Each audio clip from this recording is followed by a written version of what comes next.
Welcome to our deep dive into the world of female infertility. Oh, a topic that's close to my heart. It seems like a lot of our listeners are really interested in this topic, Mm-hmm. wanting to understand, what causes it Right. and what solutions might be out there. Absolutely. From natural remedies to Mm. the latest medical advancements. And we've got a ton of material to work with here, right? Oh, yeah. Covering a range of causes, even touching on how these issues show up Hmm. differently across different ethnicities. Yeah, it's fascinating, isn't it? Yeah. We're talking about something that's so personal, Mm-hmm. but it also connects to much broader social and even global health trends. Absolutely. So before we get into the nitty-gritty, Okay, let's make sure we're all on the same page here. right. When we talk about infertility, what exactly are we talking about? Well, infertility is typically defined as not being able to get pregnant after a year of having regular sex Okay. without using any birth control. And it's actually a surprisingly common issue. Is it? Oh, yeah. Wow. Affecting millions of women around the world. Reading through all this research, it really struck me Yeah, how much history is intertwined with this topic. that's true. It is not just a modern concern, is it? Not at all. Wow. The desire to have children is so deeply rooted in human experience, Right. and women have been seeking solutions to infertility for centuries. Wow, that's amazing. What's changed over time are the methods we use to understand and address it. That makes sense. Okay, so we know it's a widespread issue, long history. Yeah. But what's actually going on in the body that leads to infertility? Right. What are the main culprits, Okay. Well, one of the most common causes is something you might already be familiar with. PCOS, Okay. polycystic ovary syndrome. PCOS, right, yeah. Yeah. I hear about that a lot, but I'm not sure I fully understand it. Okay, so essentially, PCOS is a hormonal disorder where the ovaries produce higher than normal amounts of androgens. Androgens, okay. You might know them as quote-unquote male hormones, Hmm. but everyone has them in different amounts. Right. Anyway, these excess androgens Okay. can lead to irregular periods Right. and problems with ovulation. Ah, so that's the connection to fertility. No ovulation, no egg. Precisely. Right. And your research actually pointed out a possible link between ethnicity and PCOS? Yes, yeah. It looks like it's more common Yeah. in African and Latino women Uh-huh. compared to European or Asian women. Exactly. That's pretty intriguing. Do we know why? Well, it's probably a mix of things, to be honest. Genetics, environmental factors are likely at play here, Right. but the exact reasons are still being studied. Okay. What we do know is that PCOS is about more than just fertility struggles, Okay. It's also associated with other health challenges like insulin resistance, Mhm. weight management difficulties, Oh. and even an increased risk of type 2 diabetes. So it's a whole body health issue, not just a reproductive one. Exactly. Uh, And that brings us to another condition Oh. that can significantly impact fertility. Endometriosis. Endometriosis, yeah. Yeah. Definitely heard of that. Yeah. That's where the tissue that normally lines the uterus starts growing outside of it, right? That's it. Okay. And it can be incredibly painful. Yeah. It can also lead to infertility because those extra growths Okay. can actually block the fallopian tubes, Right. making it difficult for an egg to travel to the uterus. That makes sense. It looks like it affects about 10% of women, Yeah, about that. which is a lot. That is a lot. Something that really stood out to me in this research was the disparity in diagnoses, Oh, interesting. especially for women of color. Right. It seems like endometriosis is often underdiagnosed in Asian and African women. Yeah. Why do you think that is? That's a really important point. Part of it might be related to healthcare access and awareness. Okay. There might also be cultural factors at play, Yeah. like a hesitation to discuss these kinds of issues openly, or differences in how pain is perceived and reported. That's such an important layer to this whole conversation. It really is. Now, shifting gears a bit, Okay. we've talked about PCOS and endometriosis. Right. But there's another significant factor we need to address. Hormonal imbalances. Hormones, right. Yes. They're behind so much of what goes on in our body. Absolutely. How do they play into infertility? Well, to put it simply, hormones are the messengers that orchestrate the entire reproductive process. Okay. Everything from ovulation to implantation Right. relies on this delicate balance of hormones like estrogen, progesterone, and others. So if that balance gets thrown off, things can go wrong. Exactly. Okay. For instance, high levels of prolactin, a Yeah. hormone associated with breast milk production, can interfere with ovulation. Okay. Or if progesterone levels are too low after ovulation, it can be difficult for a fertilized egg to implant in the uterus. Wow. It's like a domino effect. Yeah. One hormone's out of whack, the whole system's disrupted. That's a great way to think about it. Right. And what's even more fascinating Yeah. is how much modern life can contribute to these imbalances. You know, I was just thinking about that. Yeah. Stress, diet, environmental toxins, all of these can mess with our hormones. Absolutely. Right. Chronic stress, for example, can send cortisol levels soaring. Oh, wow. And that can directly impact the hormones involved in reproduction. Makes you wonder how much of modern infertility is actually linked to the way we live now, you know, compared to, say, 100 years ago. That's a thought-provoking question. It's something researchers are actively exploring. Wow. Now, while we're on the topic of hormonal issues, Okay. there's another condition I'd like to mention. Okay. Premature ovarian insufficiency, or POI. POI. Okay. What is that exactly? POI is when the ovaries stop functioning as they should Okay. before the age of 40. Wow. This means a woman's egg supply diminishes much earlier than expected, leading to difficulties conceiving. Before 40. Wow, that must be incredibly difficult. What causes something like that? The causes of POI are complex Okay. and can vary from person to person. Right. Sometimes it's linked to genetics. Okay. Other times it might be an autoimmune disorder Right. where the body mistakenly attacks the ovaries. It's amazing how much we still don't fully understand about the female reproductive system. It truly is. But we are learning more all the time, and that knowledge is empowering. It absolutely is. Yeah. Okay, so we've covered hormonal issues, PCOS, endometriosis, and POI. Okay. What else is on the list? Well, this next one might surprise you. Infections, Okay. particularly sexually transmitted infections, or STIs. Oh, wow. I didn't realize there was a connection there. It's not always talked about, but certain STIs, if left untreated, can have serious consequences for fertility. Like what? Well, for example, chlamydia and gonorrhea Okay. are two common STIs Right. that can cause inflammation and damage to the fallopian tubes. Okay. This can create blockages that Huh. prevent the egg from traveling down to meet the sperm, Mhm. or even cause a fertilized egg to implant in the fallopian tube instead of the uterus, Okay. which is a dangerous condition called an ectopic pregnancy. Okay, so those are two big ones. Yeah. What else should we be aware of? There's another STI that's becoming increasingly recognized as a potential cause of infertility, Mycoplasma genitalium. Mycoplasma. That's a new one for me. It's a type of bacteria that Okay. can cause chronic inflammation in the reproductive tract, Okay. and this inflammation can interfere with conception.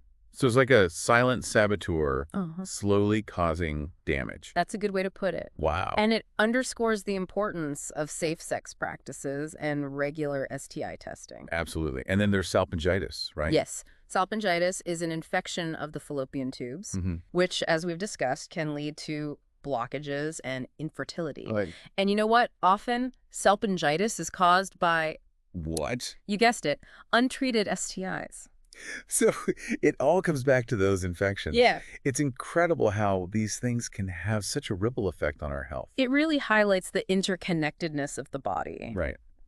And speaking of interconnectedness, let's shift our focus to something that plays a huge role in overall health Okay. and, as a result, fertility, Okay. lifestyle, and environmental factors. You know, that was the part of your research that really blew my mind. Oh, yeah. It's not just about these specific conditions. It's about how we live our lives every single day. Precisely. Yeah. Factors like stress, diet, weight, and even exposure to certain chemicals can have a significant impact on fertility. Okay, let's break that down. Okay. We've already talked about stress and how Yeah. it can disrupt hormone balance. Uh-huh. But what about diet?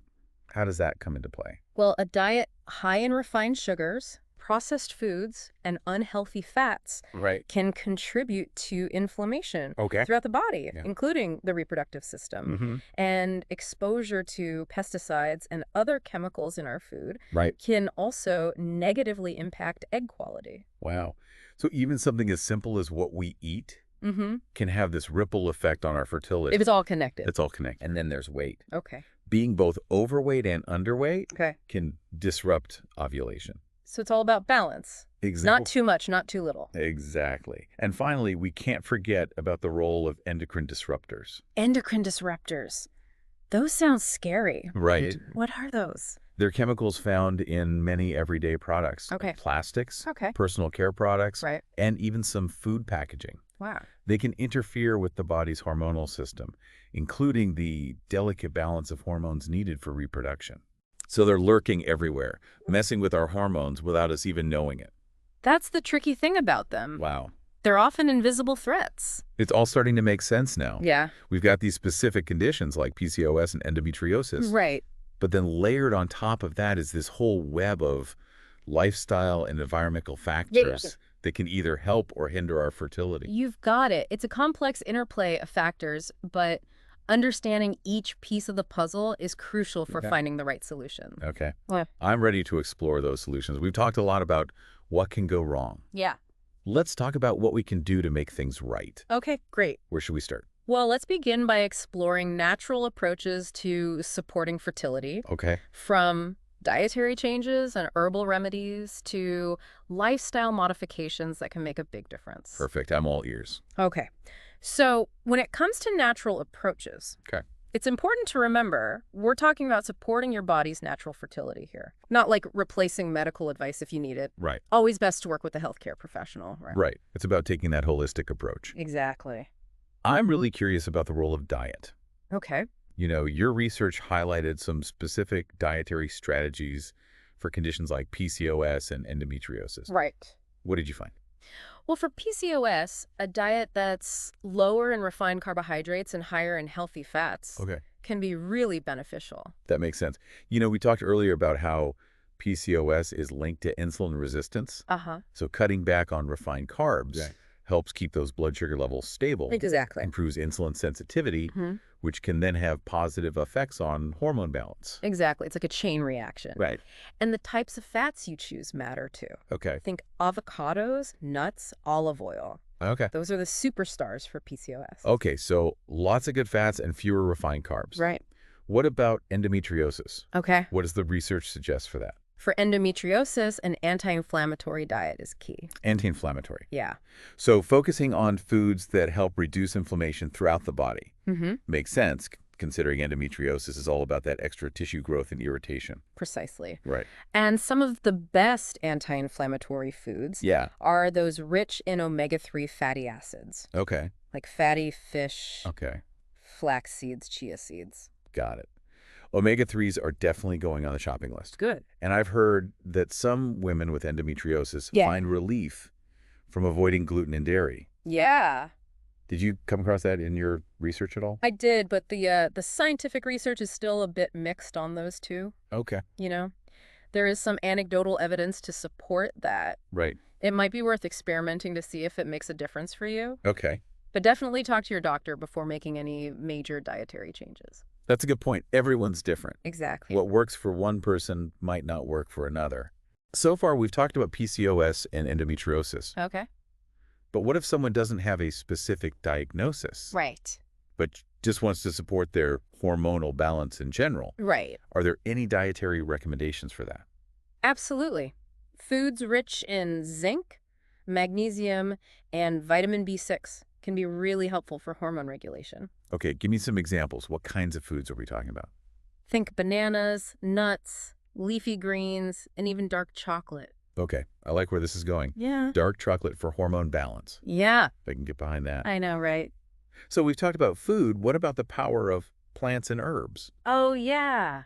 I'm really intrigued by herbal teas and how they might support fertility. Right. Did your research dive into that at all? It did. For PCOS, there's some interesting research on spearmint tea. Okay. It seems like it might help reduce androgen levels, Okay. which is what we want to see with PCOS. Spearmint tea. That's easy enough to try. Yeah. I'm adding that to my list. Good. What about for endometriosis? Any herbal allies for that? Chasteberry, Okay. also known as Vitex, Okay. is one that's often recommended for endometriosis. Okay. It can help regulate the menstrual cycle and might even reduce some of the pain associated with the condition. Interesting.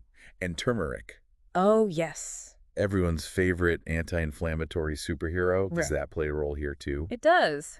Turmeric can be really helpful for managing that inflammation associated with endometriosis. Okay. You can add it to your food, take it in supplement form.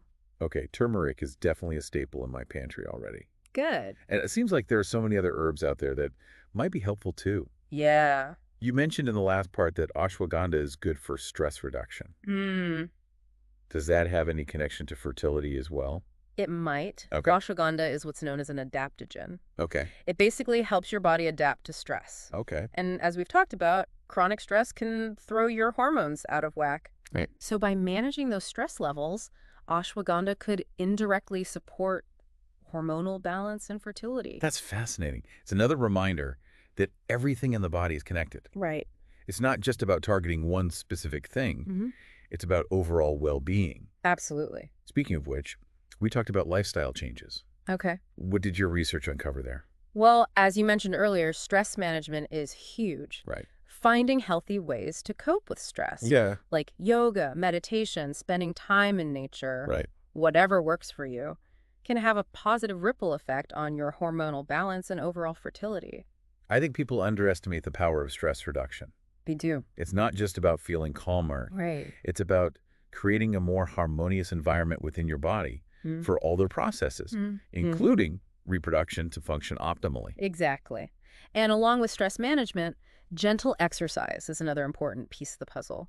When you say gentle exercise, what do you mean? Think walking, swimming, yoga activities that get your body moving without putting too much stress on your system. Right, because intense exercise can sometimes backfire, It can. especially if you're already dealing with hormonal imbalances. Exactly. It's all about finding that sweet spot. Right, that sweet spot. Okay.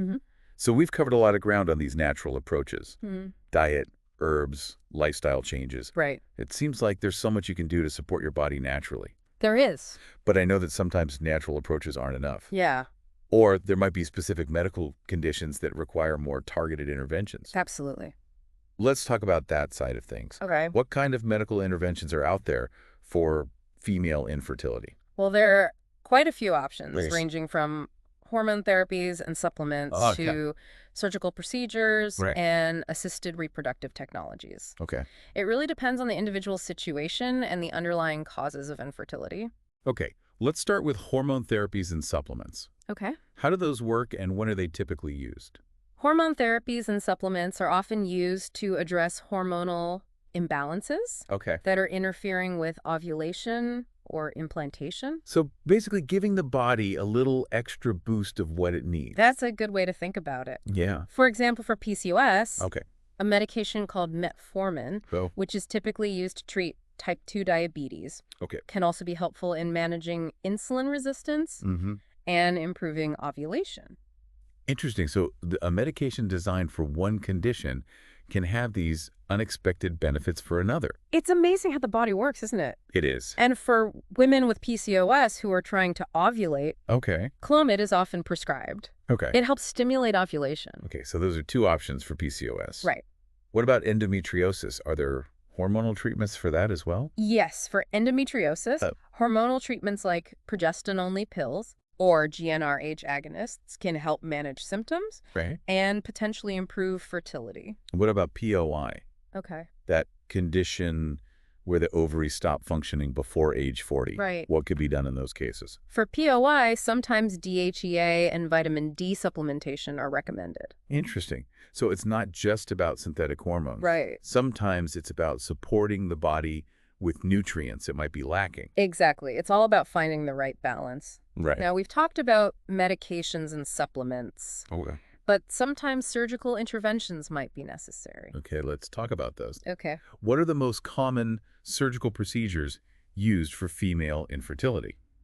One of the most common is laparoscopy. Okay. It's a minimally invasive procedure Okay. where they insert a tiny camera through a small incision Okay. to visualize the reproductive organs. So it's like a peek inside to see what's going on. Exactly. And during laparoscopy, they can often remove endometriosis lesions or address other structural issues like scar tissue or Okay. blockages. Got it. So it can be both diagnostic and therapeutic. Yes, very much so. Okay.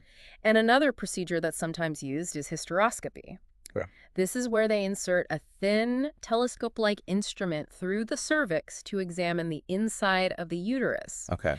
They can use this to remove polyps Okay. or fibroids Right. that might be interfering with conception. So laparoscopy for looking at the ovaries and fallopian tubes. Right. Hysteroscopy for looking inside the uterus. Makes sense. Exactly. Okay, I think we've saved the most talked about intervention for last. Assisted reproductive technology, Oh. or okay. ART. Mhm. I know this is a big one, Yeah, and your research definitely dives into it. it does. What can you tell us about ART? RT encompasses a range of fertility treatments that assist couples in conceiving. Okay, so it's not just one thing. Right. It's a whole spectrum of options. Exactly. And one of the first steps in RT is often ovarian stimulation. Oh. This involves using medications to help a woman produce more eggs, Okay. increasing the chances of fertilization. So it's like giving those ovaries a little Well, encouragement. that's a great way to put it. Right. And then there's artificial insemination, or IUI. Okay. This is where sperm is directly placed into the uterus, Okay. bypassing the cervix. Okay. That's helpful in cases where... It can be helpful for couples dealing with moderate ovulation issues, Okay. or in cases where there's a factor affecting the male partner sperm, Okay. like low motility or count. Got it. So it helps that sperm get where they need to be more efficiently. Exactly. Now, I know a lot of people associate RT with IVF. Mm-hmm. What can you tell us about in vitro fertilization? IVF's probably the most well-known RT procedure. Okay. It's a more complex process that Uh-huh. involves retrieving eggs from the ovaries, Mhm. fertilizing them with sperm in a lab setting, Okay. and then transferring the resulting embryos back into the uterus. And IVF is typically recommended in what situations? IVF is often used for more severe cases of infertility Okay. or when other treatments like IUI haven't been successful. Okay, that makes sense. Mm-hmm. And then there's egg donation. Right. I know that's another option that's become more common in recent years. It has. What can you tell me about that? Egg donation is an incredible option for women who have very low ovarian reserves. Okay. Or if there are genetic conditions that they don't want to pass on to their child. Right. So it gives women who might not otherwise be able to conceive a chance to experience pregnancy and parenthood. Exactly. And it's important to remember that with egg donation, Yeah. just like with all RT procedures, Right. there are ethical and legal considerations that need to be carefully navigated. That's a great point. Mm-hmm. We've covered so much ground already. Natural approaches, medical interventions. Yeah. Even touched on the emotional and financial aspects. You have. It's a lot to process. It is. But I think we've done a good job of unpacking it all. I think so too. And I have a feeling our listeners are feeling much more informed and empowered after this deep dive. I hope so. We've covered so much ground in this deep dive into female infertility. We have. You know, the science behind it, the wide range of solutions out there. Right. But I think there's another important layer we need to address here, Yeah. the emotional and personal side of this journey. You're absolutely right. You know? It's one thing to understand the biological mechanisms, Mm-hmm. but it's another thing entirely to live through this experience of infertility. Right. It can be incredibly challenging emotionally. Yeah, reading through all this research, it Yeah. really struck me Yeah. how much infertility can affect a person's sense of self, their relationships, their whole outlook on life. It really can. Yeah.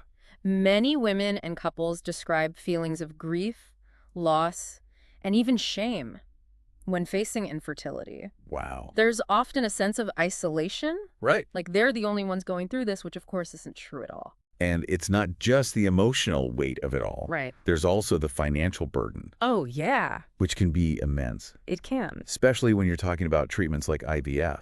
You've hit on a crucial point. Yep. Fertility treatments can be incredibly expensive, Right.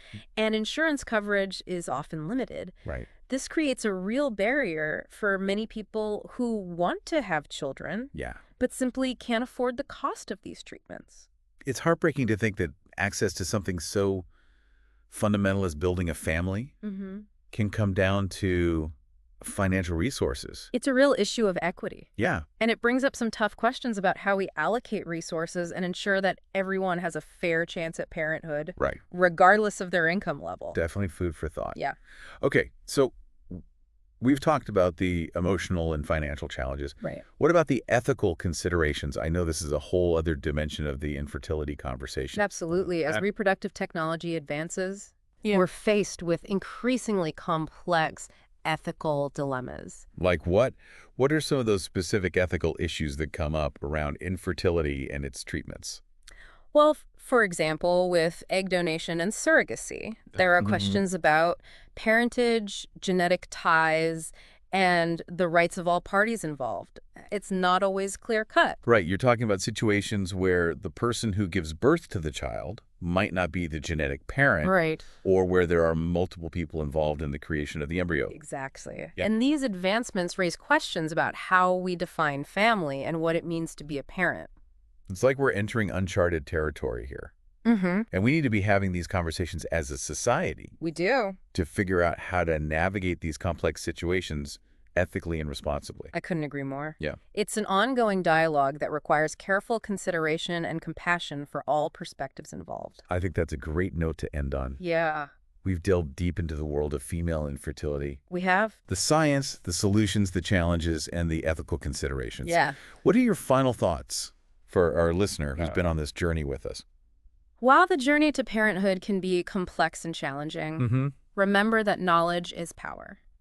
Understanding your individual situation, Right. exploring all your options, Mhm. and having those open conversations with your healthcare providers are key to navigating this path. Absolutely. And just as important, remember that you are not alone. Right? Millions of people around the world experience infertility. That's true. And there's a wealth of support available, whether it's through online community support groups, therapy. Exactly. There are people out there who understand what you're going through. Yeah. Here's one last thing to ponder as you continue your exploration. Okay. While we focused on female infertility in this deep dive, it's essential to remember that infertility can affect anyone, regardless of gender or sexual orientation. That's so true. It's a human experience that transcends categories. It really is. And on that note, I want to thank you, our listener, for joining us on this deep dive into female infertility. Thank you. We hope you've come away feeling informed, empowered, and a little bit more connected to this vast community of people Yeah. who are on this journey. Mm-hmm. What resonated with you most from this exploration? Right. What new questions have emerged? Keep learning, keep exploring, and keep the conversation going.